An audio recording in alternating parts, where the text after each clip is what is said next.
particularmente rebelde y chúcara, briosa, da la batalla y no se rinde. La agencia EFE, recogida por NTN 24, reporta desde San Cristóbal.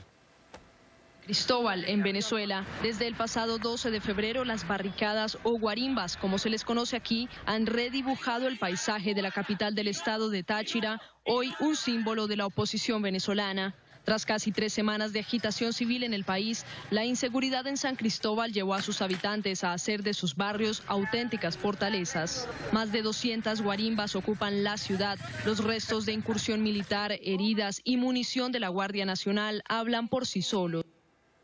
Está tan sembrada la ciudad de San Cristóbal de toda clase de barricadas, escollos y obstáculos y clavos para impedir el paso de los motorizados y las tanquetas, que esta noche, hoy, martes 4 de marzo, acabo de leerlo en el Nacional, ha muerto un muchacho que estaba manejando su auto. O sea, ya la gente no puede salir en auto en San Cristóbal, ni los de un bando ni los del otro, porque se te puede ir la vida en ese intento.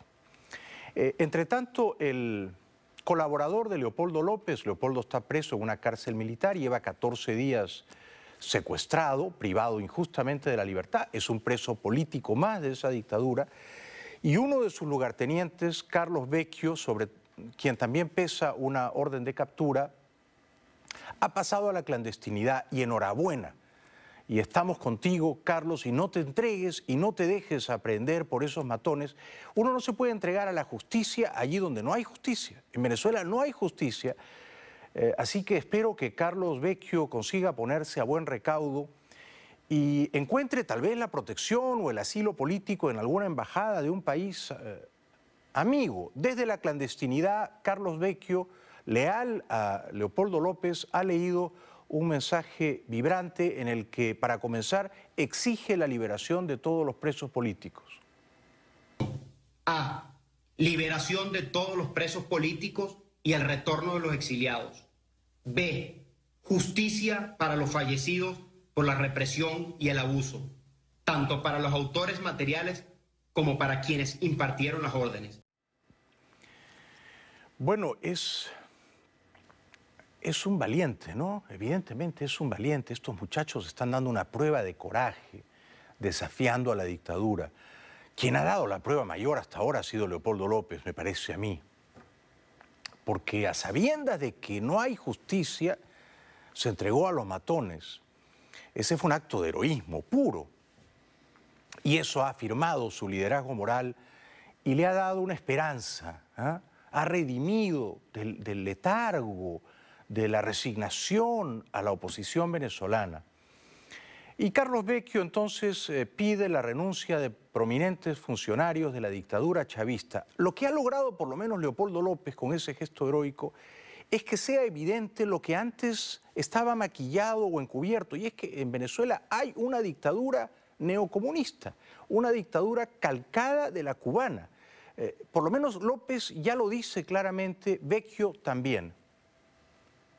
C. Recomponer los poderes públicos cuyos mandatos están vencidos según la Constitución. Un nuevo Contralor, nuevos rectores del CNE, nuevos magistrados del Tribunal Supremo de Justicia. Es justicia, es constitucional y debe asumirse como un paso inmediato para que el llamado a diálogo sea creíble, con hechos y no solo con las palabras. Y desde este mensaje clandestino, furtivo, a salto de mata, Carlos Vecchio pide la renuncia inmediata de Rodríguez Torres, que es ministro del Interior, un conocido matón, uno de los golpistas que, apandillados con Chávez, trataron de matar a Carlos Andrés el año 92. Rodríguez Torres era uno de los que disparaban granadas, un golpista. Y entonces Vecchio pide la renuncia de Rodríguez Torres y de la fiscal Luisa Ortega, que ha resultado bastante caradura. D. Exigimos la renuncia de los responsables por acción y por omisión de la represión, la tortura y los fallecidos. No hay manera que baje la intensidad de nuestras protestas si no renuncian Miguel Rodríguez Torres, primer responsable de la represión, y Luis Ortega Díaz, primera responsable del encarcelamiento injusto y de la impunidad. Bueno, yo creo que por lo menos hay que pedir esas renuncias, ¿no? Pero hay que comenzar pidiendo las renuncias de los dos matones conspicuos, que son Cabello y Maduro, en ese orden, ¿no? Que renuncien. Y si no quieren renunciar, hay que obligarlos a renunciar. Y si no hay que obligarlos a renunciar, entonces hay que propiciar que se reúnan pronto, amigablemente con Chávez.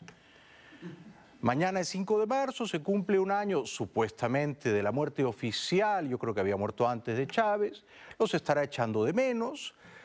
Todos tendríamos que estimular, propiciar ese reencuentro pronto, inmediato, entre Chávez y sus condiscípulos, Cabello y Maduro. Yo creo que sería una cosa fantástica para Venezuela y para la causa de la libertad y para la especie humana.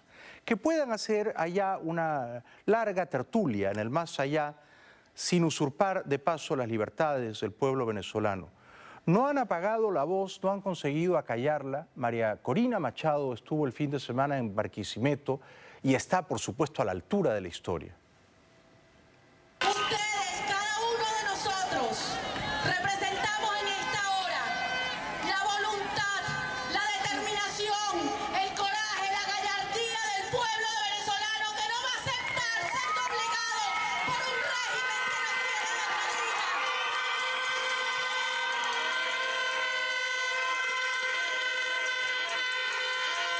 Estos 15 años hemos estado tan cerca de derrotar esta tiranía. Lo que decía antes, que ya se puede decir abiertamente en las calles de Venezuela, esto es una dictadura y esto es una tiranía y estamos a punto de traerla abajo. Lo cual es verdad, no es una exageración de María Corina, esa dictadura se está desplomando. Maduro lleva apenas un año usurpando el poder y ya no tiene gasolina. Literalmente. O sea, esa dictadura está crujiendo y tambaleando y es una cuestión de días o de semanas que termine de caer. Seamos pacientes y no perdamos el optimismo. El presidente colombiano, expresidente, pero yo le digo presidente porque es un héroe, Álvaro Uribe, que va a ganar con amplia diferencia un escaño, una bancada en el Senado, por lo menos va a sacar 30% de la votación este domingo, dio una entrevista en NTN al programa La Noche y expresó su absoluto respaldo a la causa de la libertad en Venezuela. Qué distinto oír a Uribe que ver callar a Santos y a su canciller Holguín. Mire, ¿sabe qué me preocupa a mí? Allá poco a poco están montando otra Cuba. No de 11 millones de habitantes, sino de 28 millones. Con petróleo. En alianza con potencias nucleares de Oriente. Con 2.216 kilómetros de frontera con nosotros. Que está eliminando la independencia entre instituciones, que está eliminando la empresa privada, eliminando la creatividad, y que tiene confianza que no fracasará como los viejos comunismos, porque la diferencia la hace el petróleo, pero estará condenada al fracaso, así tengan petróleo. La historia de la humanidad ha demostrado que sin iniciativa privada las economías fracasan, porque los pueblos se aperezan y se acaba la creatividad.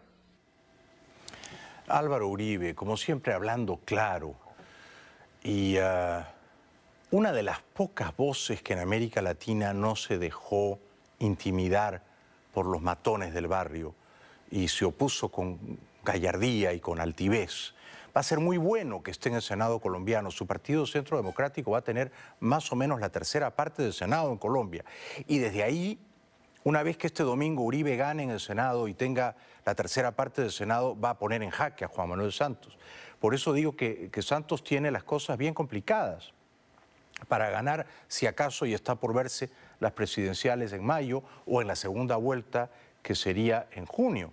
De momento, el presidente Uribe dice, pero ¿cómo es posible que en América Latina los gobiernos supuestamente democráticos sean tan permisivos con dos dictaduras, la de Venezuela y la de Cuba? ¿Cómo y por qué? Claro, la explicación mercenaria es gracias a los petrodólares, pero hay otras explicaciones colaterales, ¿eh? El pueblo de Cuba es un pueblo pobre. La educación y la salud no sirvieron. Porque como no había empresa privada, Los avances de educación y salud no se tradujeron en bienestar ciudadano. Y hoy, como no hay empresa privada, están estancadas la educación y la salud, entre otras cosas porque no tienen la revolución de las comunicaciones. Todos los comunismos han fracasado. Y sabe, en muy buena parte el fracaso de Cuba, ¿a qué se le debe? A la permisividad latinoamericana con la dictadura cubana. Y yo temo mucho que al pueblo de Venezuela le estemos haciendo un gran daño con la permisividad latinoamericana con la dictadura de Venezuela. Muy bien dicho, presidente Uribe. Y por eso es tan importante no reelegir a Juan Manuel Santos, que ha terminado siendo un aliado del chavismo. Un aliado dócil, complaciente de los Castro, se jacta de ser amigo de Fidel, y un aliado irregular, pero generalmente confiable, de Maduro. Y entonces es bien importante que Álvaro Uribe gane con autoridad este domingo en el Senado colombiano y que, con suerte, su candidato o algún candidato cercano a él pueda neutralizar la reelección de Juan Manuel Santos. Álvaro Uribe cerró su brillante intervención en La Noche, programa de Claudia Gurizati, con estas palabras.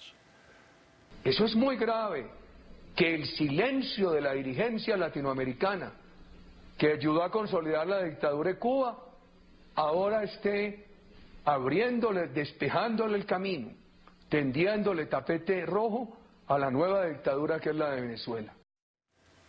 Seguiremos informando y esperemos que el domingo sea un triunfo importante para Uribe y su partido Centro Democrático y que consoliden